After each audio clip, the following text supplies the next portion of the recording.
तुझं एवढं फोन येत होतं. नमस्ते सर्वांना. होय ग. हा.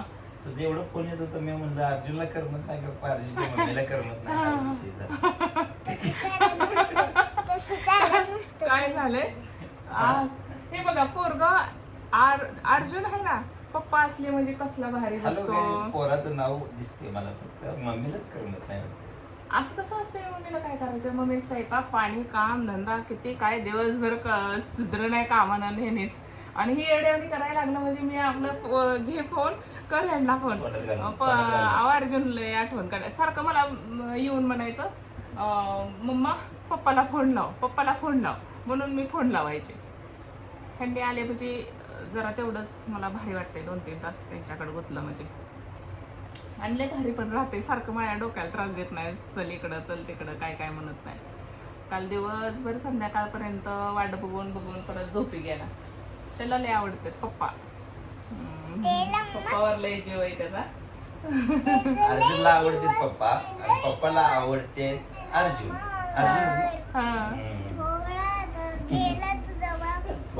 आणि दोघांची मस्ती चालू असते दिवसभर काहीतरी काहीतरी असल्यावर. मग ते पप्पा नसले की मग मला हे करते, योगा हिनं तर काय हे काढलं नाही, गणपती काढला नाही आणि मस्ती करत बसले. चावलंय चावलंय चावलंय जोरात आहे ना. ते वाघाच्या तोंडात, वाघाच्या जबड्यात घालून हात मोजील दात, काय काय वाघाच्या जबड्यात हात घालून ठेवलाय, चावलंय चावलंय म्हणतात. आणि मस्ती करते अर्जुनचा होय हो. तुम्हाला आठवते का अर्जुनला आपण सोलापूरला किती दिवस झाला दाखवलं नाही हे ना, आता 2-3 वर्ष, 2 वर्ष 1 वर्ष झाले की हे ना, वर्ष झालं आमची आता मिरजला ट्रीटमेंट आहे अर्जुनची. आणि पहिली पण एक 4-5 वर्ष, 5 वर्ष होते ना असे डॉक्टरांकडे. पहिली 7 वर्ष होती जवळजवळ. 7 वर्ष होते. हा 7 नाही, 7 कशी नाही 8-9 वर्ष होती. 9 ते 11 नाही नाही नाही हा 9 ते 11 किंवा 12 वर्ष आहे ना मुतकर्णा डॉक्टर. आणि तिथनं पुढं परत मुतकर्णा सरांकडे किती वर्ष? 3 वर्ष होती. मुतकर्णा सरांकडे 1-2-3 वर्ष होती ट्रीटमेंट. नंतर ना सर वारल्यावर परत अजून सशे डॉक्टरांकडे ट्रीटमेंट पहिल्यापासूनच चांगलीच होती, पण आम्हाला सोपं जाते म्हणून मुतकर्णा सरांकडे दाखवत होतो आम्ही. आणि त्यांचं हे झाल्यापासून नंतर ना परत ते कुठं सुद्धा कंट्रोलमध्ये आलं नाही सशे डॉक्टरांशिवाय. नंतर ना त्याला मिरजलाच घेतली. आणि मिरजला पहिले जात होतो एक 4-5 वर्ष. त्यावेळेचा एक किस्सा सांगते मी तुम्हाला ऍक्सिडेंटचा. हो आपल्या 2013 साली. 2013 साली इंदिरा छोटी होती एकदम, 4-5 महिन्याचीच असेल, ऑगस्टची ती.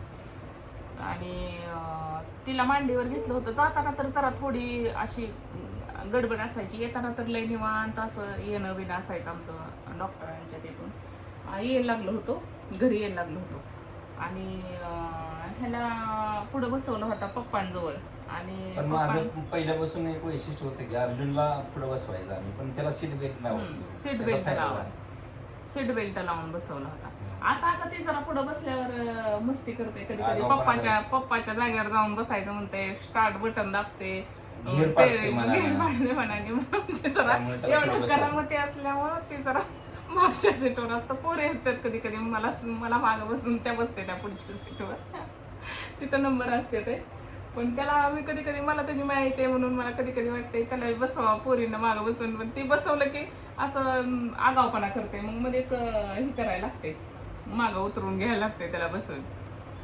तर पहिलं बसायचा जरा लहान होता, लय लहान होता, 2-4 वर्ष तर मांडीवरच घेऊन बसावं लागायचं मला. आणि नंतर न जरा बसायला हे शिकल्यावर बसायचा कधी कधी पुढं.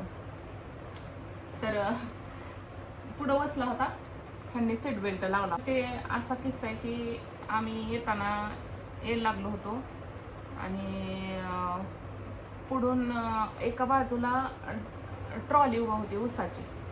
आणि मला असं वाटलं की पुढनं येणारा ट्रक आता ती कुणीकडे जाणार, म्हणजे इकडं तर ऊसाची ट्रॉली एवढ्या जोरात तर यायला लागलाय. मी आहो म्हणस तर ते आमच्या अंगावर आलं, एवढ्या जोरात आवाज झाला. म्हणजे मला अजून सुद्धा कधी कधी बारकी गाडी आता ती माझ्या डोक्यात बसलं ना की मी स्कूटी पहिलं कधी कधी जरा चालवायला बघायचे, पण आता मला ते धाडस होत नाही ते गाडी अंगावर आलेली बघून. हे मला इंदिरा ते चिडवतात ना, त्यामुळं इंदिरा मला घेऊन स्कूटी चालवते, पण मला धाडस होत नाही. म्हणजे काय काय गोष्टी अशा डोक्यात बसल्या नाही एकदा आपल्या, ते निघत नाही त्या. तर आता करंजी इथं आणली का खायला? सांडल्यावर मुंग्या होत्यात की नाही पिल्या? डिश नाही आणली त्याला? डिश का बरं नाही आणली? डिश घेऊन ये. तर तो असा किस्सा आहे की ते ट्रक एवढ्या जोरात धडकला, एवढ्या जोरात आवाज झाला. तो ट्रक एवढ्या जोरात धडकलेला आवाज बघून गावातल्या बायका परत सगळी माणसं वगैरे आली आणि त्यांना असं वाटलंच नाही की ह्या गाडीत कुणीतरी जिवंत राहिला असेल. म्हणजे एवढी गाडी पूर्णपणे भुगा झाली होती. पहिल्या गाडीचं ह्यांच्या मोबाईलमध्ये असताना एखादा दुसरा फोटो कधीचा, आता ती मी काय बघितलाच नाही लय दिवस झालं, कशाला आठवणी म्हणून. तर एवढ्या जोरात धडक बसली तरी आम्हाला चौघांना पण, मला इंदिराला ही तर काही नव्हतीच, इंदिराला मला ह्यांना आणि अर्जुनला पण कसला म्हणजे हा बरं तो होती कसला म्हणजे कसलाच धक्का लागला नव्हता आम्हाला. आमची गाडी पूर्ण वर्गाला लागली होती इकडं खड्ड्याकडं आणि तो ट्रक तर रानातच जाऊन उभा राहिला आणि तो माणूस कुठं पळून गेला त्या माणसाला पण सापडला नाही, कारण ज्वारी होती, ज्वारीत कुठं लपला का काय झाला ते काही कळालं नाही. मला कधी कधी त्या ॲक्सिडेंटच्या ह्याच्यातून एवढं अलगदपणे बाहेर पडलो आपण ह्याच्यावर पण विश्वास बसत नाही, कारण गाडी आठवते कधी कधी आणि एवढ्या सगळ्यातनं कसं काय आपण वाचलो ती पण म्हणजे विशेष वाटतं. परत वाटतं राहू द्या, काहीतरी काम शिल्लक राहिलं असेल आपलं इथं पण.